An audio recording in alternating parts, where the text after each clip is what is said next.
BNP ক্ষমতায় এসে জুলাইয়ের সাথে গাদ্দারি করছে, আওয়ামী লীগের হাজারো পার্টি অফিস খুলে দিচ্ছে। বিএনপি শুরুতেই জুলাইয়ের জনরায়কে বৃদ্ধাঙ্গুলি দেখালো, এটি এক হিসাবী রাজনৈতিক চাল। দর্শক দেখতে পাচ্ছেন বিএনপি কর্মীরা আওয়ামী লীগের পার্টি অফিসগুলো খুলে দিচ্ছে এবং আওয়ামী লীগকে ক্ষমতায় আনতে। এদিকে এবার বাংলাদেশ এক মুহূর্তেই উত্তাল হয়েছে। বিএনপি সরকার আওয়ামী লীগের হাজারো পার্টি অফিস খুলে দিচ্ছে, তারেক রহমান দেশ বিক্রি করার জন্য উঠে পড়ে লেগেছে। এই নিয়ে সাধারণ জনতা আজকে রাজপথে নেমেছে। বিএনপি সরকার ক্ষমতায় আসার সাথে সাথে সমন্বয়করা কঠিন পরিস্থিতির মুখে, চারিদিকে ঘটনা শুরু হয়ে গেছে। দর্শক, সেই জুলাই আন্দোলনের সমন্বয়কদের কথা বলছি। সেই সমন্বয়কটা ছিল এক একজন সেক্টর কমান্ডারের মতো। সেই আওয়ামী লীগের পার্টি অফিসগুলো আজ দিব্যি খুলে দেওয়া হচ্ছে। আর সবচেয়ে বড় চমক কি জানেন?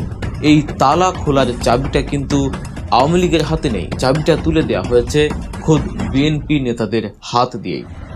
শুনতে অবিশ্বাস্য মনে হলেও এটাই এখন বাংলাদেশের রাজনীতির সবচেয়ে বড় রিয়েলিটি শো। বাংলাদেশের মুক্তিযুদ্ধপন্থী মানুষ এবং বাংলাদেশ আওয়ামী লীগের সকল পর্যায়ের নেতাকর্মীদের একটাই প্রশ্ন, হঠাৎ করে কি এমন হয়ে গেল যে বিএনপিকে ভারত সমর্থন দিল? তারা কি 10 ট্রাক অস্ত্র ভুলে গেল?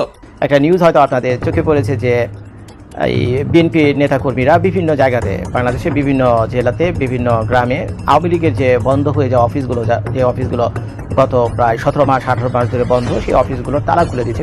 আওয়ামী লীগের হাজারো পার্টি অফিস খুলে দিচ্ছে বিএনপি নেতাকর্মীরা। আর আজকে শুক্রবার দেশে বিশাল ঘটনা ঘটে, অসংখ্য সাধারণ মানুষ রাজপথে নেমেছে বিএনপির বিরুদ্ধে। কারণ বিএনপি ক্ষমতা পেয়ে দেশের সাথে এবং দেশের জনগণের সাথে গাদ্দারি করা শুরু করেছে। এই নিয়ে আজকে দেশ উত্তাল হয় এবং অনেক চাপের মুখে পড়ে তারেক রহমানও কঠিন একটি সিদ্ধান্ত নেয়। আপনারা দেখতে পারবেন এই মুহূর্তে রাজপথের অবস্থা এবং দেশের রাজনীতির মধ্যে যে অসংখ্য অস্থিতিশীলমূলক ঘটনা ঘটছে, সেই ঘটনাগুলো আপনাদেরকে এক এক করে দেখাবো। সংবিধান সংস্কার পরিষদের শপথ না নিয়ে মুখ ফিরিয়ে নিল বিএনপি। বাংলাদেশের রাজনীতিতে অনেক নাটক আমরা দেখছি, কিন্তু এমন দৃশ্য যেখানে একটি দল সংসদ সদস্য হিসেবে শপথ নিচ্ছে, অথচ একই সাথে সংবিধান সংস্কার পরিষদের শপথ নিতে অস্বীকার করছে, যে অঙ্গীকার করেই ক্ষমতার আসনে চেপে বসেছে, ক্ষমতা পাবার ঘণ্টা না ফুরোতেই নিজেকে প্রত্যাহার। এটা নিছক রাজনৈতিক সিদ্ধান্ত নয়, এটা এক বিস্ফোরক বার্তা। প্রশ্ন একটাই, বিএনপি কি শুরুতেই জুলাইয়ের জনরায়কে বৃদ্ধাঙ্গুলি দেখালো, নাকি এটি এক হিসাবী রাজনৈতিক? ত্রয়োদশ জাতীয় সংসদ নির্বাচনের পর যখন গণভোটে হ্যাঁ জয়ী হলো, তখন রাষ্ট্রপতির জারি করা জুলাই জাতীয় সনদ বাস্তবায়ন আদেশ 2025 অনুযায়ী পরিষদ গঠনের পথ খুলে যায়।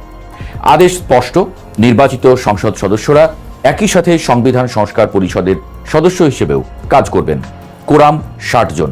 কিন্তু শপথের দিন সকালে নাটকীয় দৃশ্য, সাদা আর নীল দুটি আলাদা ফর্ম হাতে দাঁড়িয়ে বিএনপির স্থায়ী কমিটির সদস্য সালাউদ্দিন আহমদ ঘোষণা করলেন যে তারা সংসদ সদস্য হিসেবে শপথ নেবেন, কিন্তু সংবিধান সংস্কার পরিষদের সদস্য হিসেবে শপথ নেবেন না। তাদের যুক্তি কি? সংবিধানে এই পরিষদের শপথের বিধান নেই, তৃতীয় তফসিলে সংশোধন ছাড়া শপথ সাংবিধানিক হবে না। এই ব্যাখ্যা আইনি? হ্যাঁ, অনেকটা তাই, কিন্তু রাজনৈতিকভাবে বিস্ফোরক।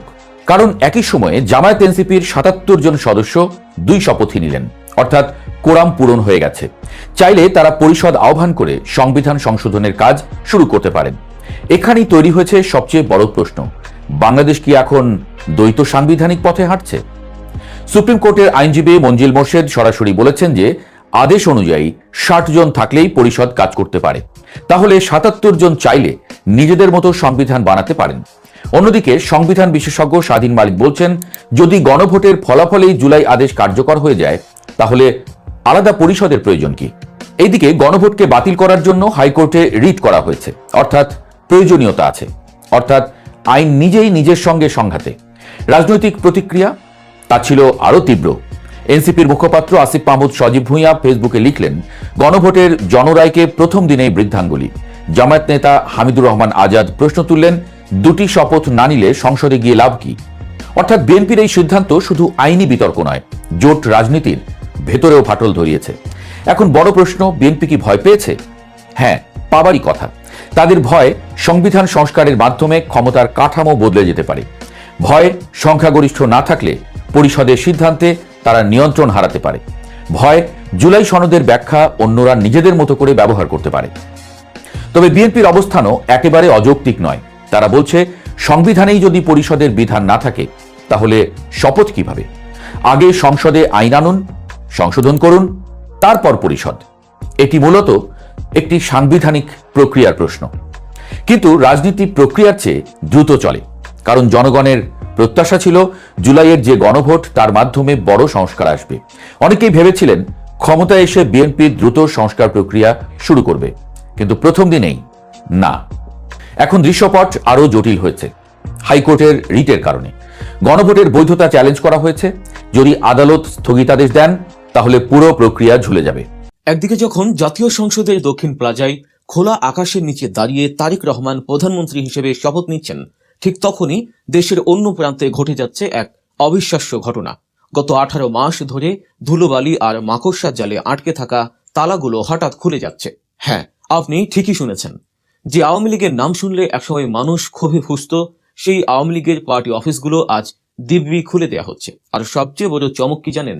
এই তালা খোলার চাবিটা কিন্তু আওয়ামী লীগের হাতে নেই, চাবিটা তুলে দেওয়া হয়েছে খোদ বিএনপি নেতাদের হাত দিয়েই। শুনতে অবিশ্বাস্য মনে হলেও এটাই এখন বাংলাদেশের রাজনীতির সবচেয়ে বড় রিয়েলিটি শো। বিজয়ের আনন্দ মিছিলে যখন বিএনপি ব্যস্ত, ঠিক তখনই পেছনের দরজা দিয়ে কি আবারও ক্ষমতায় ফেরা রাস্তা তৈরি করছে আওয়ামী লীগ, নাকি বিএনপি নিজেই নিজের পায়ে কুড়াল মারছে? আজকের এই ভিডিওতে আমরা সেই গোপন সমীকরণেরই ময়না তদন্ত করব। জানবো কেন বিএনপি তার চিরশত্রুকে আবার অক্সিজেন দিচ্ছে, আর এই ভয়ঙ্কর খেলায় শেষ পর্যন্ত আসল ক্ষতিগ্রস্তটা কে হতে যাচ্ছে। দৃশ্যপটটা একটু গভীরভাবে ভাবুন। 12 তারিখের ভূমিধ্বস বিজয়ের ঠিক পরদিনই পঞ্চগড় সদর উপজেলায় এক অদ্ভুত দৃশ্য দেখা গেল।